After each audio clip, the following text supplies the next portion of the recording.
Hello everyone, peace of Christ to all. This video is just to answer someone. He sent me this video saying, can you refute them? For sure we can refute any Muslim claims, especially those who speak about miracles in the Quran, because they are nothing but a scam. However, if you want more details of refutation of everything they have almost, you can get my book, which is called Quran and Science in Depth, in Amazon, and this is a Kindle version, which is not even expensive. You do not need a Kindle tablet to be able to read it. All what you need is just to download Kindle software, which is for free.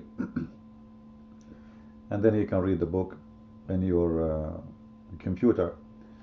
However, if you are interested to have the book as a paperback, simply just search for Quran and Science in Depth in Amazon, and you will find the paperback one. This is the one. This is here we go. This is the paperback, and this is my other book actually, The Deception of Allah, volume number 1. However, those both, they complete each other. So if you want really to have a good, like let us say, a treasure of information, I advise you to read both of them, because both, they complete each other. Actually, the book, it was supposed to be one book, but because it became so huge, so I have to divide it to two. Otherwise, the plan it was not to make 2 books, it was to be one, which will give you everything you want. However, you can order the paperback, or you can get the Kindle. The good thing about getting those books is simply because they give you a very clear understanding with the proofs and reference about how to refute Muslims first, and number 2, to understand how Muslims, they try to lie to you. If you click at the book, you will see the index, and then you will know what I'm talking about. In the beginning, I am finishing the topics which exist in volume number 1, and then we go to science, and you see, as you see here, I'm explaining and refuting, and actually it's not only refuting, I am destroying and showing that what Muslims claim to be a science is nothing but a scam, and it's an error in the Quran. Not only it's false, you know. So I advise you to get the book. It's full of information. I am a person who don't give opinion, but I give proofs. Like, I don't make speeches.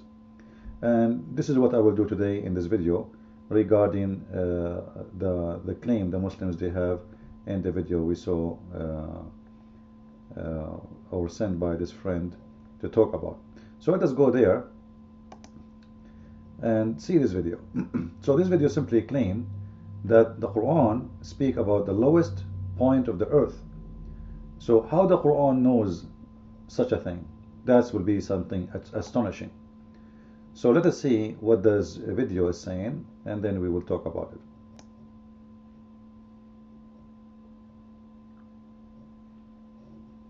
Allah is talking about the Romans. They were fighting with the Persians, and Romans lost, and the Persians won by the Dead Sea coast, like what is modern day Israel, Philistine, that area, right? So they defeated the Romans. The Romans lost, and the Persians won by the coast, okay, by the Dead Sea coast. And the Quran says Rome was dominated in the lowest earth, like literally says the lowest earth, which is strange language. It doesn't say lower earth, because it's like lower elevation. It's kind of like a dip in the ground, the valley, you could almost say. But it didn't say low earth. It said the lowest of the entire earth, lowest earth. And I was, just looking up the geology of it, because I'm not a geologist. The lowest point on the earth is that coast, geologically speaking. Huh? That's, yeah. That literally the coast. Underwater, the lowest point on the earth is somewhere in the Gulf of Mexico. Above water, the lowest point on the earth is exactly the coast where the Romans lost, like geologically. And the Quran says Rome was defeated in the lowest earth. I'm just starting to think there's something going on with this book. There's things being said that people didn't even ask about when it was first coming down. They didn't even ask about. I wonder what that means. And now we know. Now, if we analyze what this person says, we will find in his claim nothing but a lie, and it's very easy to prove it. You do not even need an effort to prove the lie. Starting from the meaning of the word adna. If you listen to him, he translates the word adna as the lowest. Listen carefully. By the Dead Sea coast, like what is modern day Israel, Philistine, that area, right? So they defeated the Romans. The Romans lost and the Persians won by the coast, okay? By the Dead Sea coast. This is the first lie. The war between the Roman and the Persian was not by the Dead Sea. You can go right now, you can search for Hercules. He was the leader of the Roman at that time. And the Persian wars, which happened between 600 and 629. And you will see that none of them was really in the Dead Sea. So this is the first lie he came with. And the Quran speaks about the defeat of the Roman. That was when they lost Jerusalem. When they lost Jerusalem. And this have nothing to do with the Dead Sea, and not even close. And the Jerusalem is a very high point and level of in the ground, and the whole claim is a hocus. However, I'm going to show you in a very easy method without going to study which attack was, when was the attack. Like we can go here and you will see all the attacks happen, and you will see that the Persian, they conquer in 614 Jerusalem, and this is the biggest conquer, all right, and took Hercules many years after that, so he can take it back. That is the biggest conquer, and there's no Dead Sea, which is nothing but a lie this guy he came with. I advise you to go and read all this era, and it's full of information. For sure you can learn from it, and there's many international academic libraries. They have the source of it. You do not need to go by this website, and you will see that everything he said is nothing but a lie.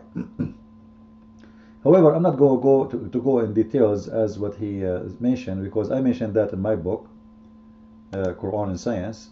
I have the details about it, like in deep details. Here, just to make the video short, let us expose the lie in a very easy way. If we go to the Quran, this is the verse he mentioned. Chapter 30, verse number 3. As we saw in the video, he said that the word adna, this is the word adna, you see it with me on the screen. He translated the word adna as the lowest. Let us hear it again. And the Quran says Rome was dominated in the lowest earth. Did you hear it? The Quran says that the Roman, they were defeated in the lowest earth. And as you see, this is his translation, not mine. Now, where he get this from? Only Allah knows, brother. Or only maybe Zakir Naik know. If we go to the Quran and you click at the Muslim translation, not my translation, alright, you will see that the word lowest does not exist. The word adna means the nearest land, not the lowest. Not the lowest. The word adna means someone is closer or near. Alright? Like the more he is near to something, we call him adna. It can be a person, it can be a territory, it can be anything. Alright? Now, to prove my point, not only from here, because if this was the meaning here, it was the lowest, how come not even one Islamic translation translate the word lowest, but they say either closer or nearest or something like this? You can go and check all the translation, starting from Yusuf Ali. Close by. You see what the word adna mean? Close by, nearest. Alright? So all the translation, they are coming with the same translation. So why this Abdul, he have a unique translation? Simply, in order to fabricate a miracle, we have to scam you. We have to lie to you. And that is exactly Islamic method of deception. This is why I called my first book, The Deception of Allah. And I advise you to read it because I exposed them big deal.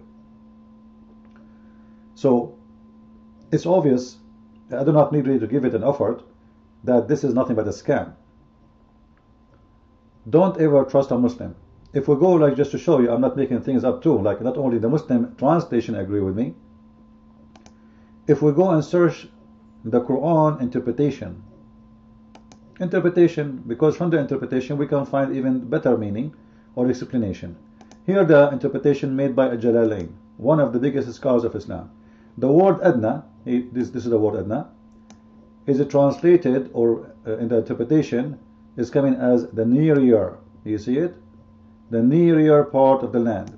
So how for this His Majesty, this guy, this Abdul, this scammer, alright, how it became lowest, only Allah knows. Alright? So simply, this is nothing but a fabrication. They know that you do not know Arabic. So they say to themselves, first, the Muslims, they will never question a Muslim lying about Islam as long he is, let us say, promoting Islam. So this guy, he know that even if he lie, none of the Muslims really will stand up against him and say to him, shut up, you are a liar, you are funny, you are stupid. Because simply, he is promoting Islam. As long as you are promoting Islam, that is okay in Islam. Lying is okay in Islam, and we showed you many videos before speaking about it. So, the word adna, as you see here, have nothing to do with what he's saying. It is just a word mean the nearest piece of land which is close to us. Alright? Now somebody will say to us, why he call it the near land if it's far? Actually, it's not far, as you think. Right now, even Saudi Arabia, one of the battles happened between the Persian and the Roman. It was in Tabuk, and Tabuk already is part of Saudi Arabia today. So this was not really a far away place. However, this is how the Quran called it, and as you see, this is how the translation coming from, or coming as. Now, if we change even Jalalain, just to show you, it's not only this and that, and those are scholars. We will go to Ibn Abbas, the cousin of the Prophet. All right, let us see what Ibn Abbas says. You see, it's the same.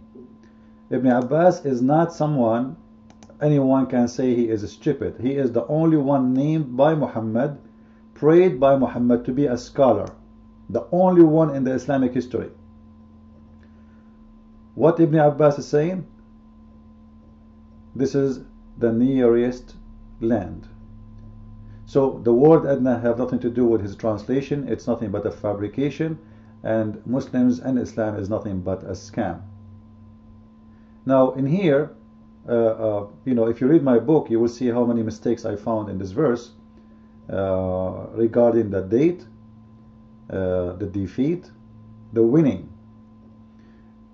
First of all, the verse itself is very funny. Why? The Roman and the Persian, they have hundreds and thousands of war together. Like, can be small battles or can be big ones. But is it a secret to know that today you lose, tomorrow you win, tomorrow you win, tomorrow you might lose? It's a war. So what a big deal when you say today they are defeated, tomorrow they will win. Nothing. There's nothing there. However, the mistake in there is in the verse after, where he says في بضع سنين.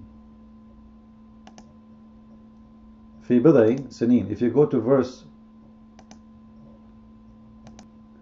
the next verse after this verse, it says في بضع سنين, as we said. بضع سنين in Arabic, it has to do, or have to do, with the years between 3 to 9, like 2, 3, 9, and as a maximum, which means it can't be 10. So if this is a prophecy, the prophecy is wrong. Why? Because when he used the word bada, that make it maximum of 9 years.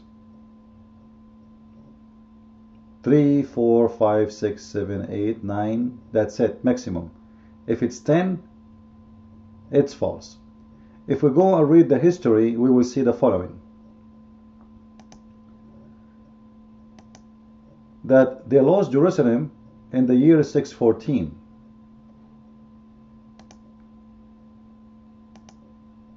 Alright? 614. And this was a defeat. They were defeated. Alright? So the Roman, they are like, that's it. They give up.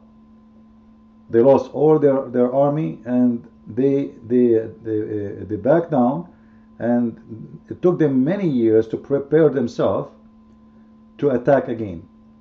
And then when they attack again, it was many years after. Alright? You will see with me here that in the year, if we go with me here, you will see that the Roman, they were not able to get Jerusalem at least until 626. And actually many sources says that he was able to return the Holy Cross to Jerusalem a few years after. So, but the major defeat can be considered as at least 626 or 627. And when Muhammad made this false prophecy, he said, the Roman, they were defeated, but they will defeat in a few years, as we read, which mean in less than 9 years. So as long they were defeated in 614, as we see here, this is when they were able to take Jerusalem, and he was not able to come at least to 626 or 627 and gain Jerusalem back. That will make it between 12 to 13 years period, which make it a false prophecy, because as we said, the word bada, the word bada mean a few years between 3 to 9 only. 3 to 9 only. It can't be 10, it can't be 11, it can't be 12, etc. So again, this is a very clear false prophecy Muhammad he came with. So don't listen to Muslims' lies. Always use your brain, and don't ever trust a Muslim. It doesn't matter what he's saying. Even if he's saying to you he's wrong, there is something fishy behind him saying he is wrong. He will not say, a Muslim, he will not admit that he is wrong.